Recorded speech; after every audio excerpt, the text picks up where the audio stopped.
I used to think monthly reading recaps were dumb, and then I did a short form one the other day, and a lot of people said, no, we love these. These are great. So let's give it a try. This is the stack of books that I read in August, and this is a book haul that I did this past weekend, and I figured I'd just throw it into this video as well. For the reading recap, I'm just going to go in order of how these are stacked, which is by size. I read in full Train Dreams by Dennis Johnson. This is a novella that came out originally in the Paris Review in, I think, 2002, and then it was published as a standalone book in 2011. There's going to be a Netflix adaptation coming out, I think, this month or maybe in October, and so I wanted to read it before I watched the film, which I always prefer to do. I had previously only read Tree of Smoke by Dennis Johnson, and I really enjoyed it. But this was so much different from that book. This has a little bit more of a gritty or maybe like Hemingway feel to it. And I guess he has been compared to like a modern day Hemingway. So I didn't see that with Tree of Smoke, and I really got that vibe here. This book packs a pretty big emotional punch despite it being so short. And I looked at the cast for the film, and the casting looks good. So I am pretty hopeful about the film as well. In August, I started Gifted by Suzumi Suzuki. This is a novella from a Japanese author. It's from Transit Publishing. They're a great indie publisher out on the west coast of the U.S., and they do a lot of works in translation. This is translated by Allison Markin Powell from Japanese, and this is about a woman who is living with her mom temporarily, or her mother's living with her, I should say, as her mom's reaching kind of the end of her life. I think she's sick with cancer or something like that, and the woman is kind of balancing taking care of her mother, which she has a fairly tenuous relationship with, and kind of living her normal life, her work life, her nightlife. She likes to hang out in the red light district, and so there is a lot of stuff about dealing with hosts that they call in Japan, which are kind of like sex workers, I guess. I'm not really too sure how it works. I thought the writing in this was understated in a nice way, but I felt like it should have had a little bit more of a story to it. This next one I actually DNF'd. This is Last Words from Montmartre by Chu Jin, and this is translated from Chinese by Ari Larissa Heinrich. Chu Jin was a Taiwanese author, and I think she was a fairly pioneering author. She was probably one of the first openly gay authors in Taiwan, and kind of paved the way for a lot of other people, I think. Which is why I picked this book up. And I read the first 30 pages, and then someone in my book club the very same day that I read the first 30 pages, and I was not really enjoying it, they posted in the club and said, has anyone read Chu Jin's Notes of a Crocodile, I think it's called. The writing is really whiny, and I just want to know, does it get better? And that's exactly how I felt about this book, and I thought, oh no, like, it doesn't sound like it's going to get better, and I don't think this one's going to get better either, so I decided to DNF it. This is Minor Detail by Adania Shibley. This is from New Directions Publishing, who's a great indie publisher, another publisher that puts out a lot of interesting works in translation. This was translated by Elizabeth Jacquet, and this is written by a Palestinian author, so I'd never never read a book from Palestine before. I had no idea what this book was about going into it. I wanted something short to kind of squeeze in between some longer reads. This was the shortest unread book on my shelf, and so I picked it up, read it, and I was like, oh wow, this is something. It's told in two parts. It's about a war crime that happened in the Middle East in 1949.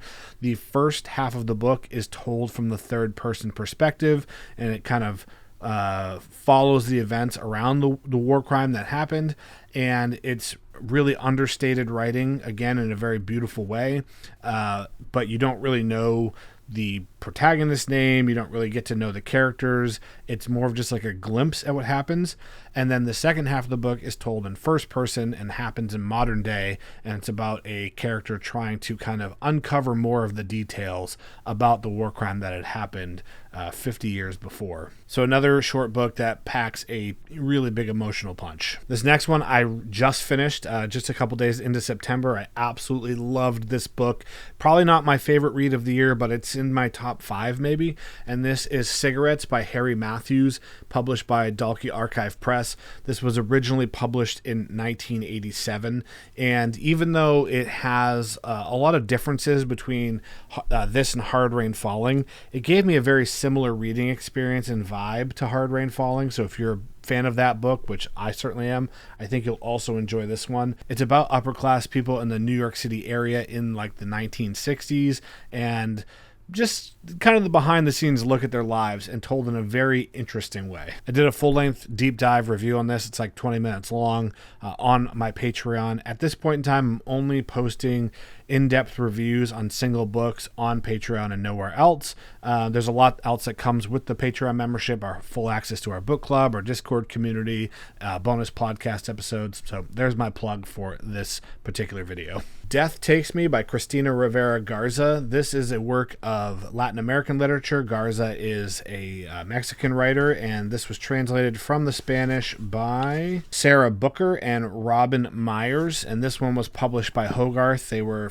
very nice to send me this ARC edition. I had a lot of high hopes and expectations going into this. One of my friends on Instagram really loved this book, and the premise of the book is extremely interesting to me. It's about a serial killer who's only killing men and also castrating them and leaving poetry at the crime scene. So that sounds very intriguing, but for me, the storytelling was just way too scattered. There was way too many like fragmented vignettes in this book. It tried to, in my opinion, use poetry as like a riddle to be solved, which I didn't really enjoy.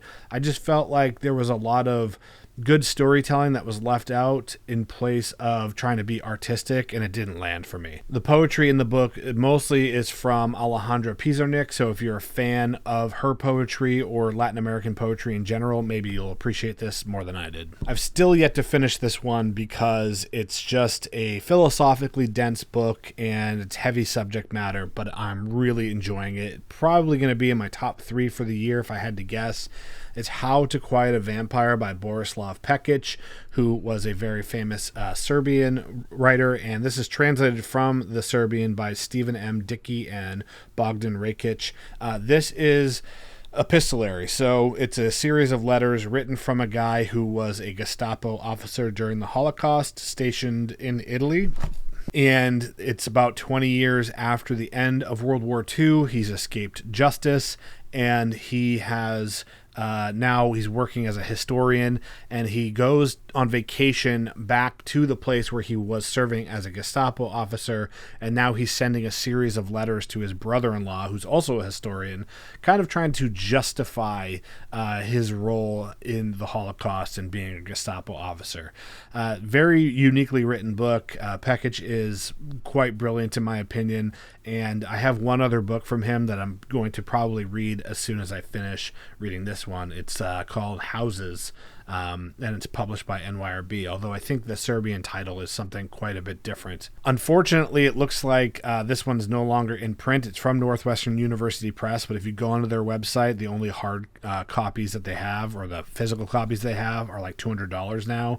I think when I had initially made a video about this, kind of talking about it and hyping it up, it seems that the paperbacks have sold out, and I don't know if they're going to be printing more, so sorry about that. I finished Moby Dick in August, and yeah, what can I say? I'm not going to do a deep dive here or even a shallow dive here. There's so much information about Moby Dick on the internet. Hopefully you don't need me to tell you about what Moby Dick's about. This was like kind of like my second and a half time reading this book.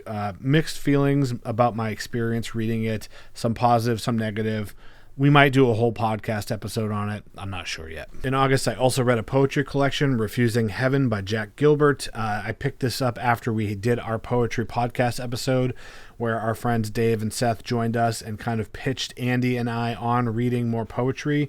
And so I did a little bit of research, tried to find something that I thought I might enjoy, came out with this one, and I really did enjoy it. I actually was so impacted by the very first poem in this collection, I recorded it and posted it as a YouTube short, which you can go click on my account and go watch that. In August, I also started Anniversaries by Uwe Johnson, and this is a 2-volume set from NYRB, and this is a fictional diary, I guess is the best way to put it. So it's told in a series of dated entries, and it's about a woman living in New York City after having come to New York from Germany, and just living as a single mother with her teenage daughter, I think her daughter is, and it's this first volume is about 800 pages, and the second volume is about the same length. In total, it's about 1,700 pages long, and we are reading it in line with the dates, so I'm just not very far into it because the very first date is August 21st,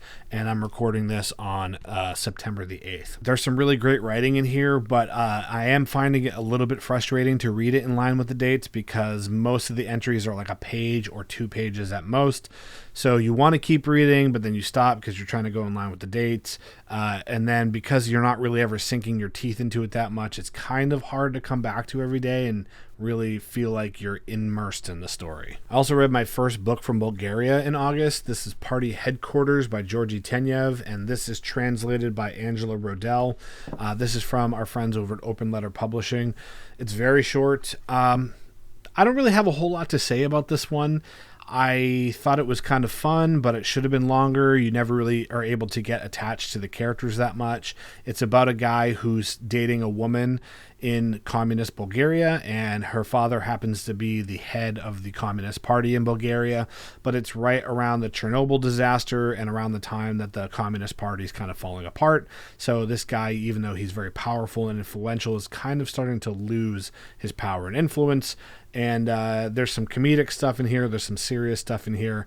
I don't know. It's a weird little book. I had a hard time getting a grip on it because I just feel like there's not enough here, again, to sink your teeth into. For our August book club, we read A Woman in Translation because August is Women in Translation Month, and we read The Kukatsky Enigma by Ludmila Ulitskaya. This edition is also from Northwestern University Press, and this one's translated from Russian by Diane Nemec Ignashev. The very first book I read this year was also translated by her from a Belarusian author.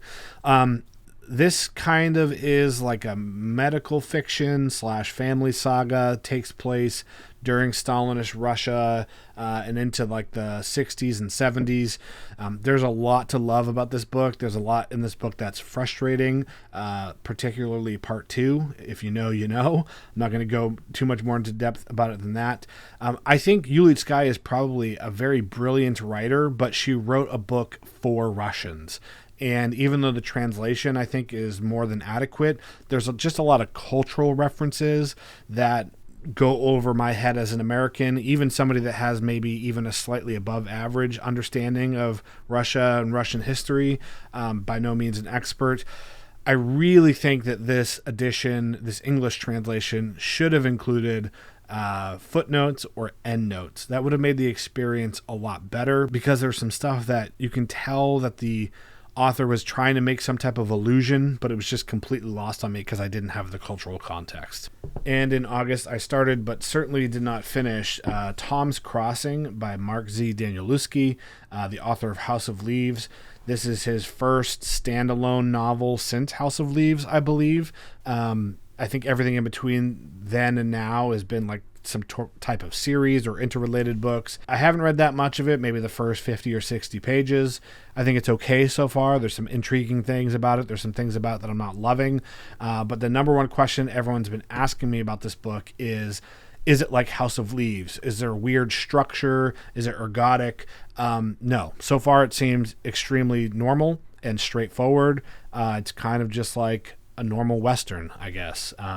It might have some darker elements or horror elements later on, but I have yet to encounter those. So, okay, let's talk about the books that I just picked up. All of these are from Raven Used Books in Shelburne Falls, Mass.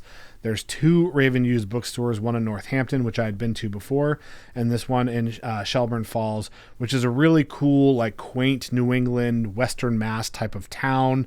There's like a dam and a lot of old bridges, and it's just a cool place. This actual store used to be in Cambridge, and the owner moved out to Shelburne Falls. He told me that they were selling 2,000 books a week when they were in Cambridge.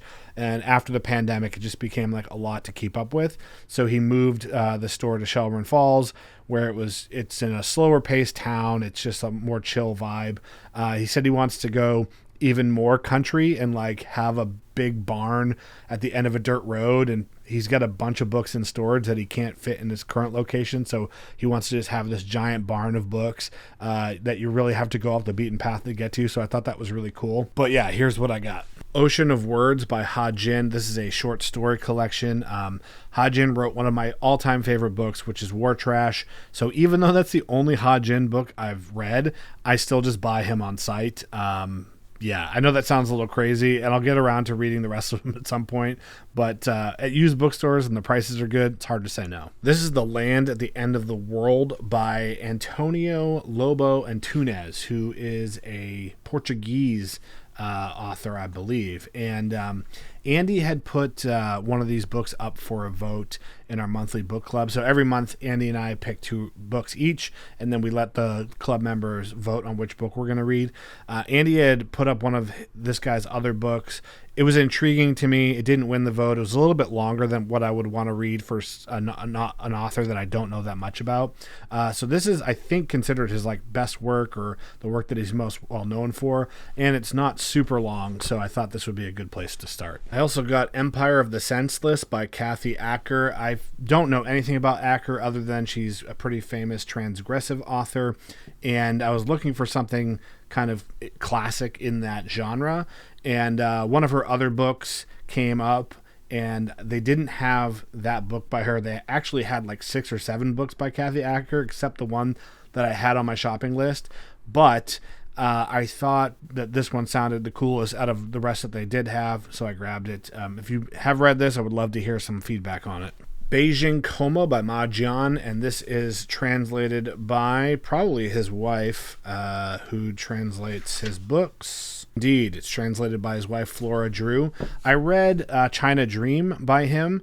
I don't know if this book and that book are related. They have similar names, China Dream, Beijing Coma. But China Dream was great, really funny. It kind of reminded me of like the Chinese version of Catch-22. Although it's quite a bit shorter.